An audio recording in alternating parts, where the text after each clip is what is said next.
Many films out there showing you techniques from different teachers, and as I've said many times, everybody, even though they're doing Aikido, shows a different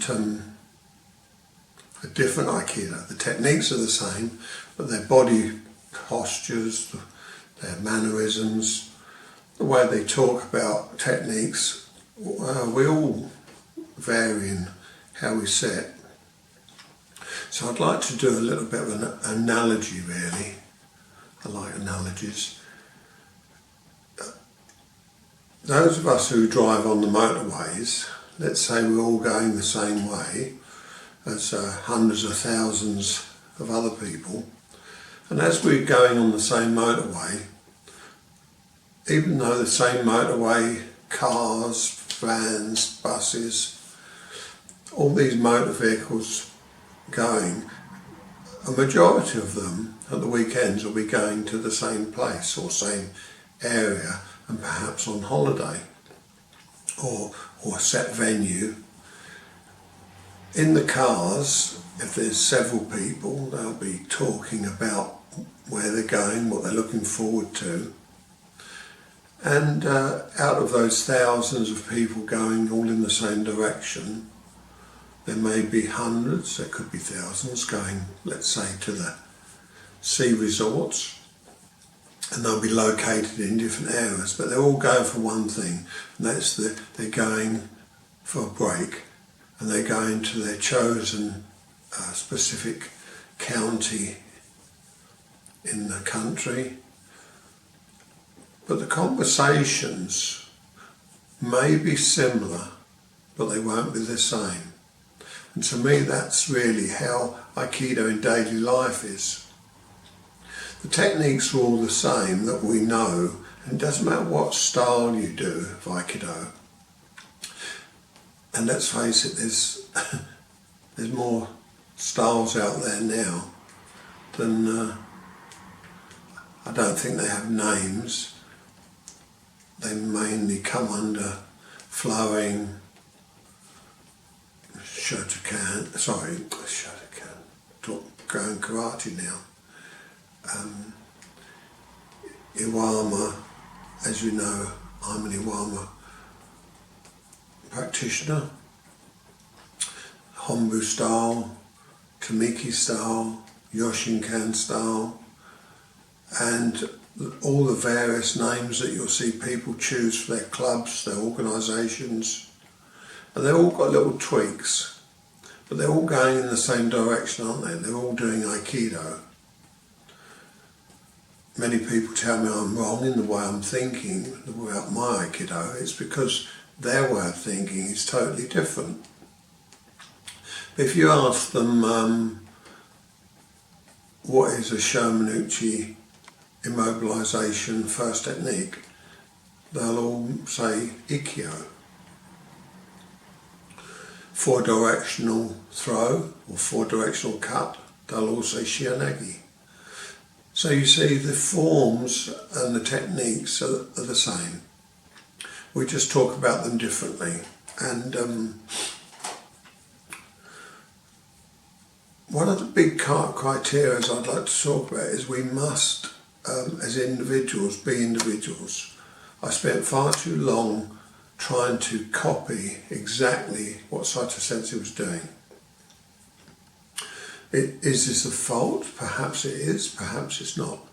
The Japanese, they're great copiers. And when you're in a Japanese dojo, the sensei won't really say much. They'll show you it, they might show you it a few times. They may say a few words, but mainly they're expecting you to copy. You see, if you copy exactly the sensei's movements to the finest detail, and our sensei did say it's the fine detail that makes the technique. He didn't say that you had to have spiritual understanding. Perhaps it's because he left that to the individual, he left that to us to decide what path we would take in our spiritual quest.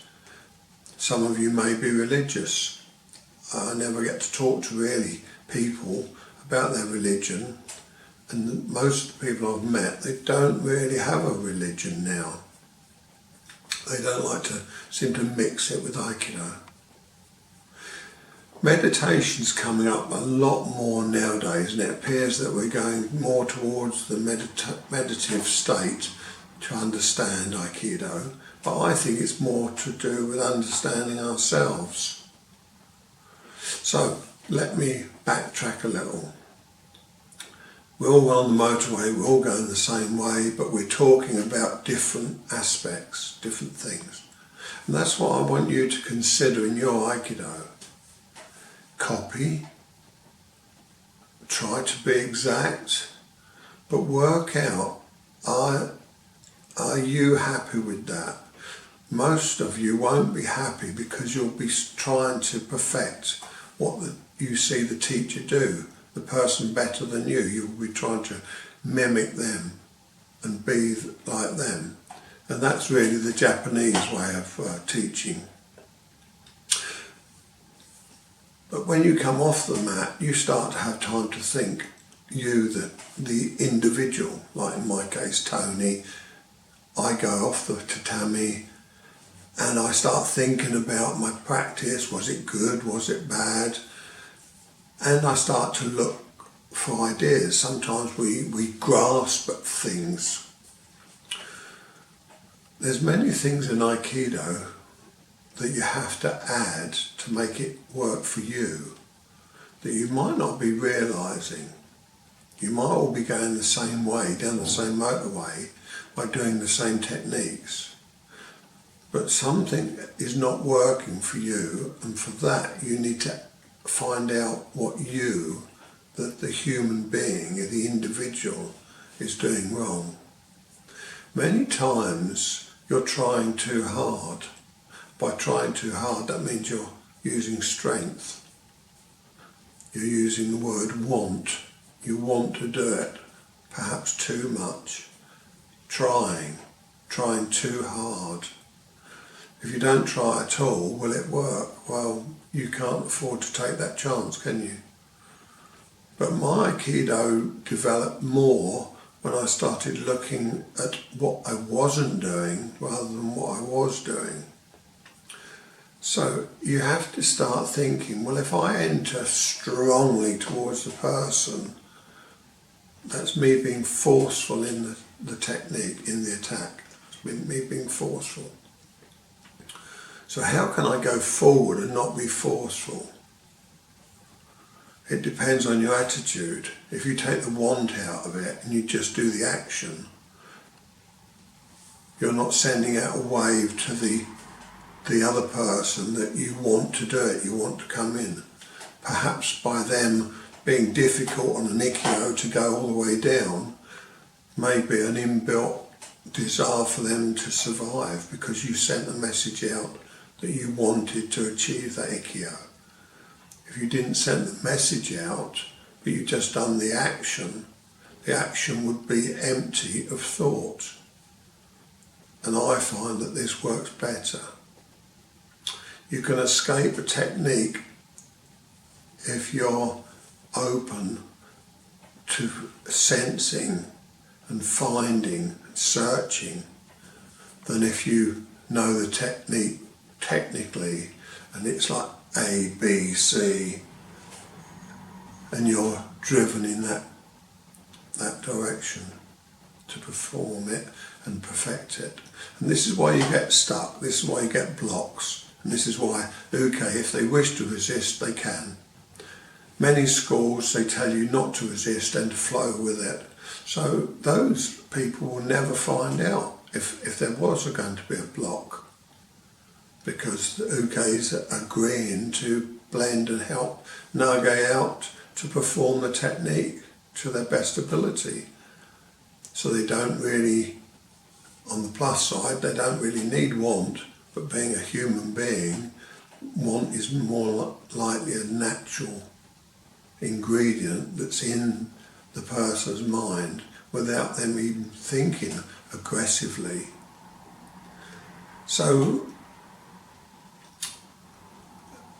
look at when you look at films or anything, watch the different senses, watch their mannerisms, and then think, well, if I watch myself, what mannerisms have I got? Do I lean? Do I tip my head?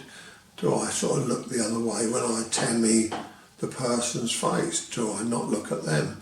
You know, explore who you are, and then look at the teachers. If you can, just keep repeating the same thing, just keep rewinding it, if you can, the same technique over and over. See how smooth they're escaping, where they're escaping, how they're escaping. They may be dissolving. As a teacher, it's a lot different than being the student. The student tries too hard. The teacher's demonstrating and is already mentally much higher in status than when you're a student. When you're a student, you're trying to be the best. When you're a teacher, out there demonstrating, you're supposed to be the best. So this aura, this expansion is naturally there. Okay, so I hope these words are not just mumbo jumbo, and they help you to consider some of the things that I've said. Thank you for your time.